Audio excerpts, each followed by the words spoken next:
I don't know what's wrong with WWE, but hey, this is what they decide to do. What is up, YouTube? It's your boy, DWalk71, PlayStation with a 4.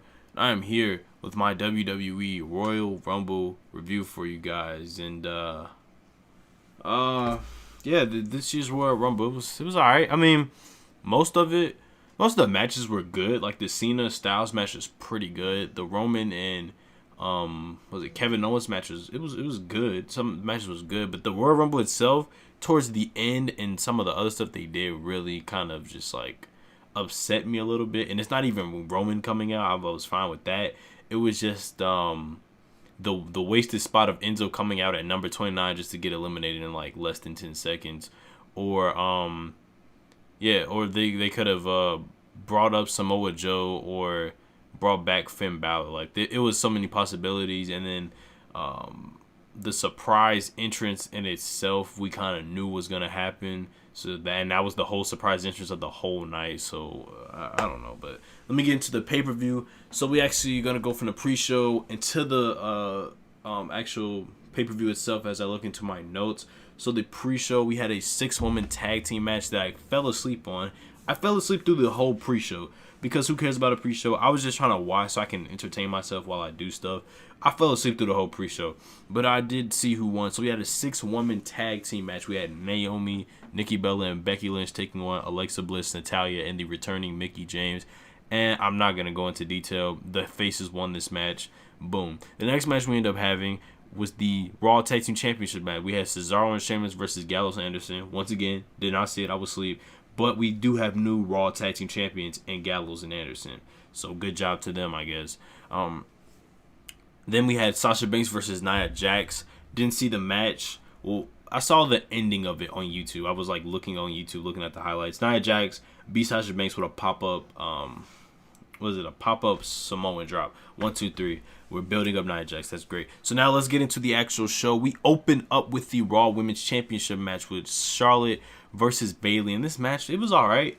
It didn't really bring me in a lot. I was just watching it occasionally while doing other stuff. That's what I did for almost most of these matches, except for the Raw World Championship match and the SmackDown World Championship matches. But these other, like this match and then the Cruiserweight matches, those two matches I was like kind of looking at, but not really.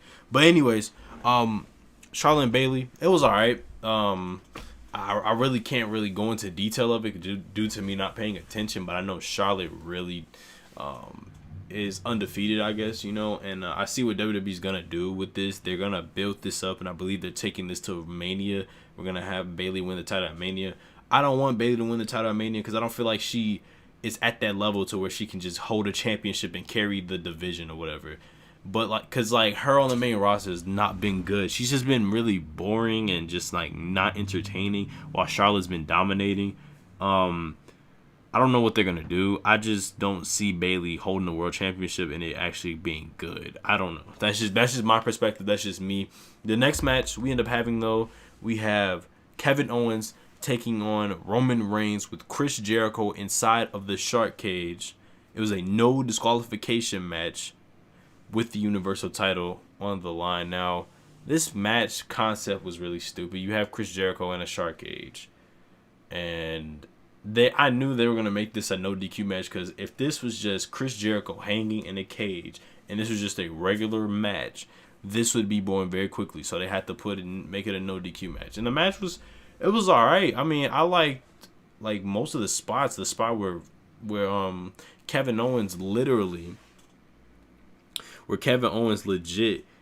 died almost. He got I believe he was either suplexed or he was pushed off the top rope to the outside to just a bunch of stacks of chairs. So I guess we're gonna redo the spot we did last year's Royal Rumble where Kevin Owens went through all them tables. So now he's gonna go through all them chairs. So the next year he's gonna go through a bunch of ladders. I don't know. The match was all right. I mean, you had Jericho try to assist. You could try to have Jericho assist what's his face? You had him assist Kevin Owens and beating up Roman Reigns at the beginning, and then he even gave Kevin Owens the brass knuckles and that. He used that. Roman Reigns did get some offense in. He used weapons, but the ending of this match consisted of Braun Strowman getting involved, taking out Roman Reigns, and letting Kevin Owens pin him for the 1, 2, 3, and Kevin Owens retains the world title, the Universal Championship. The match, it was alright. It was alright. I mean, it was good. I just hope that we're moving forward from this, because from the Royal Rumble match, I can see in my vision what Taker and Roman's match could be at Mania from what I've seen from the Royal Rumble. So the next match we end up having, we had Rich Swann take on Neville for the Cruiserweight Championship match. I was kind of watching this match, but I was also not watching this because I was also in the Discord with some people that I talked to in the Discord group. I mean, we were actually talking, so I was getting set up in there. The match, it was all right. I mean, I really was not paying attention to it a lot, and then plus the crowd being dead really took a lot out of it, because, you know, that's what the Cruiserweight division is now. It's just the cool-down matches of the pay-per-views now. So, it's just cool-down matches to get people, you know, cool down so that they get rehyped for the next match they end up having. Neville retained his not Neville. Neville won the Cruiserweight Championship. He made Rich Swann tap out with this with the Batista bite. I don't know what he's gonna call it. I truly don't know what they're doing. The Cruiserweight division right now, I might have to make a video on that, but the Cruiserweight division at its state currently is not good at all. The 205 Live show is good for them, but I feel like they should have came out with 205 Live when they should have came out with 205 Live when what's his face when the Cruiserweight division, when the CWC first ended, and then that's when they should have had their own show. Don't put them on the main roster, and they messed up. Put them on the main roster, have them flop, then give them their own show where they're doing good on their own show, but then they're still flopping on the main roster. So WWE really messed up with the Cruiserweight division, but I'll have to make a whole nother video on that, possibly, about how they could possibly fix it or what's wrong with it, you know, address the issue. So the next match we end up having, we had the SmackDown World Championship, aka the WWE Championship, or as they keep flopping the name now, the WWE World Championship. It's really annoying. So we end up having AJ Styles defend against the Wappadu Master, John Cena. And another solid match. These guys, like I've said in my Money in the Bank review, I think I said in my SummerSlam review, I like both of these guys. I've been watching these guys since I was since I was little. It used to be, this is like a dream match of mine, because at the time, I think it might have been 2010. I don't remember. It might have been 9. I don't remember. But AJ Styles and Cena were both on the top of their shows. Styles was on the top of TNA. Cena was on top of WWE. They're like my favorite wrestlers when I was little. So to see both of them in the WWE facing each other, it has me hyped, like, because it's just something I've wanted since I was a kid. So it's just a nostalgic feel. And these guys can perform great matches. The match at Money in the Bank was good. The match at SummerSlam was amazing, and this match was solid. It was really good. Yeah, I don't know, man. So let me talk about some stuff that happened. You got Cena doing the Canadian Destroyer. You got AJ Styles hitting the STF better than John Cena can. That was pretty clean. Let's see. Oh man. You had Cena. I believe he did a super AA off the second rope, and AJ kicked out of it. AJ Styles hit 2 Styles clashes, and Cena kicked out of that.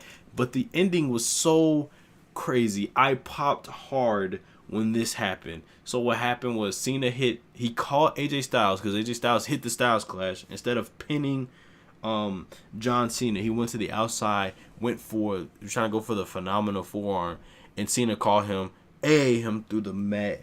Then after that, hit him with the AA. Then this man Cena literally had AJ Styles on his shoulders, rolled on the ground, got up, hit another AA on AJ Styles. 1, 2, 3. He won the WWE World Championship, and now Cena is now a 16-time world champion. He is tied with Ric Flair with the most championships in WWE.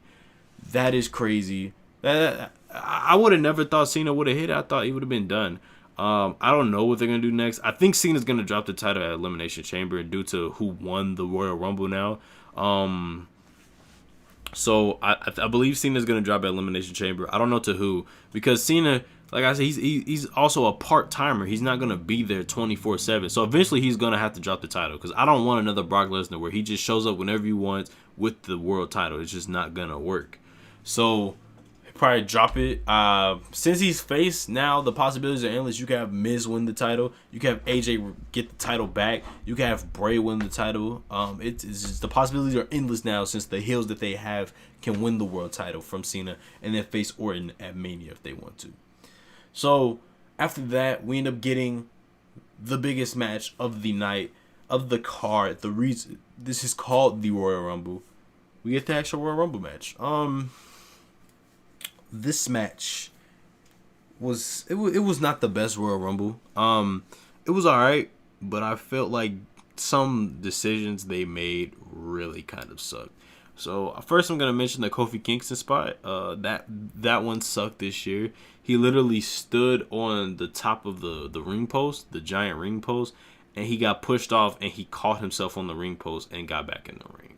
That was legit it. That was his spot. The only surprise entrance was Ty Dillinger coming out at number 10, and the reason I don't even count that as really a surprise because we expected him to come out at number 10. The surprise would have been if somebody else came out at number 10 but Ty Dillinger. So he came out at number 10. The crowd popped very hard for him. I didn't think they were going to do it, and they did. Now, I don't know what's next for Ty Dillinger. He might go to the main roster. They might do what they did with Sami Zayn. They're testing him out, see if he can, do good and then bring him on the main roster soon. Hopefully, he'll go to SmackDown. That'd be perfect.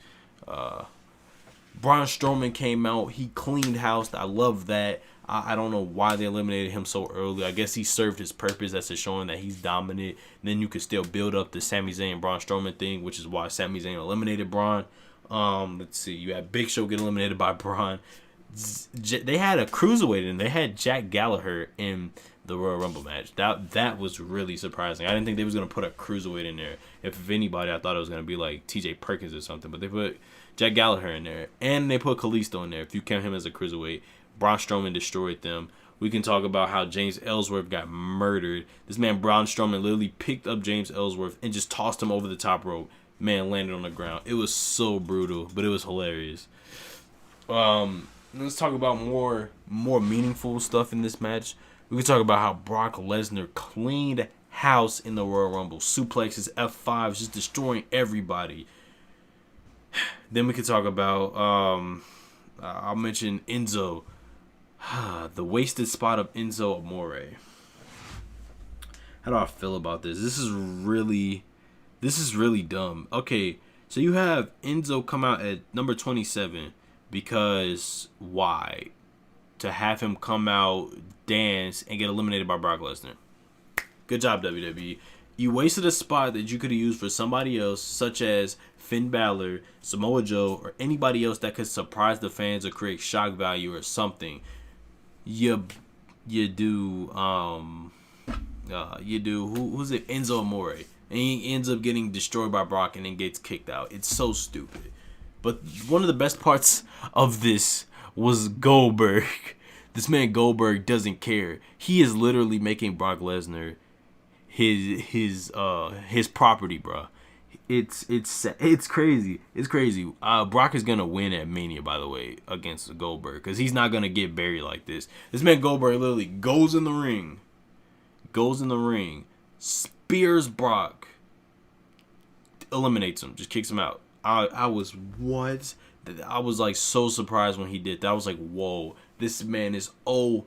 He doesn't care. Goldberg is just one of those guys. He just doesn't care. But it was amazing. Then we had Undertaker come out, and I popped hard. He came out at number 29. Undertaker came out. Let me see. How do I explain it? So he came out. His music dropped, right?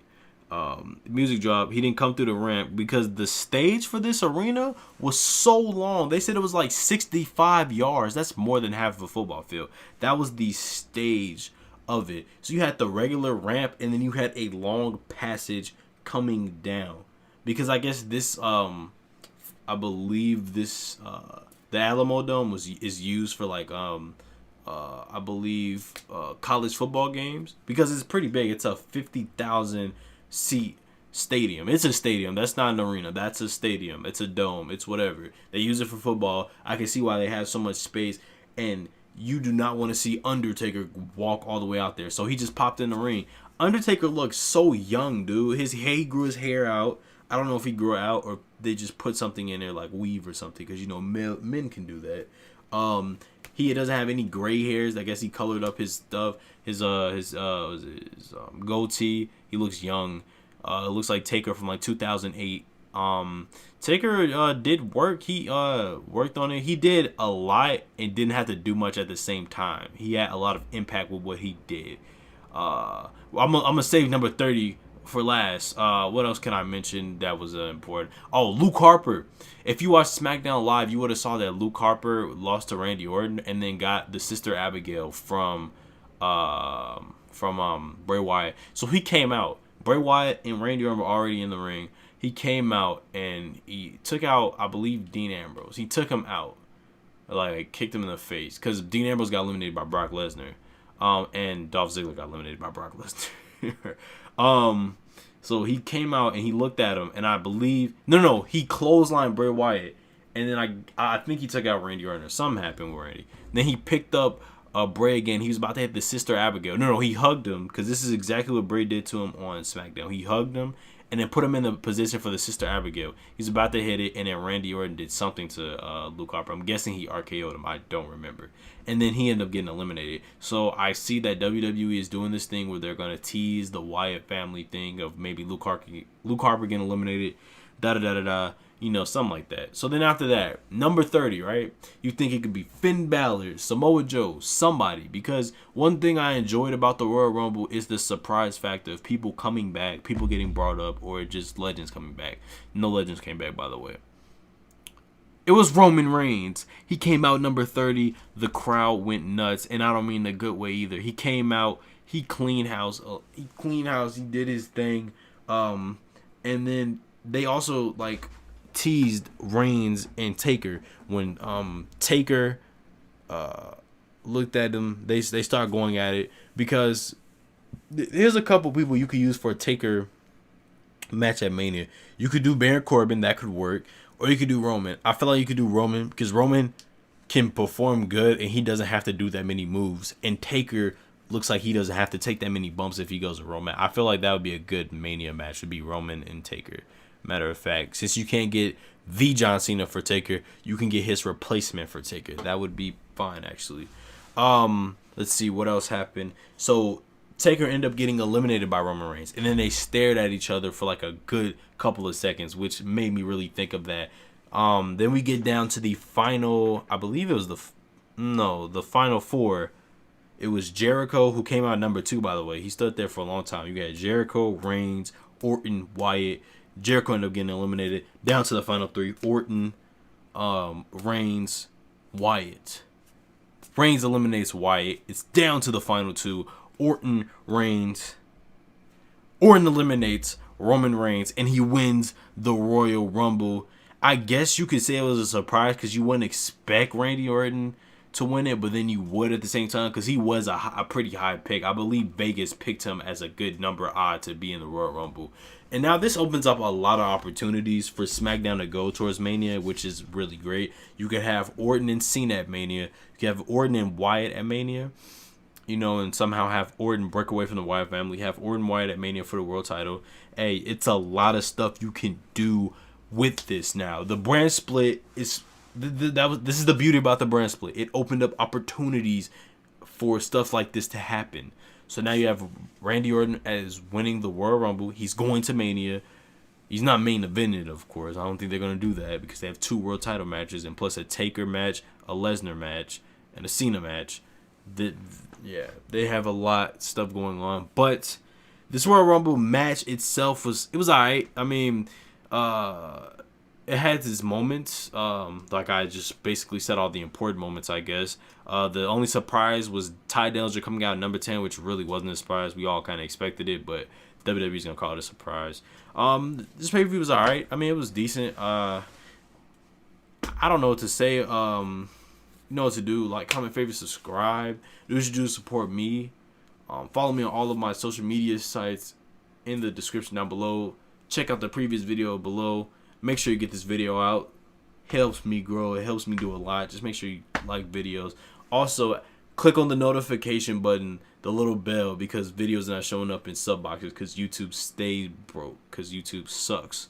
You guys know what to do. I told you guys what to do. I'm out. Peace.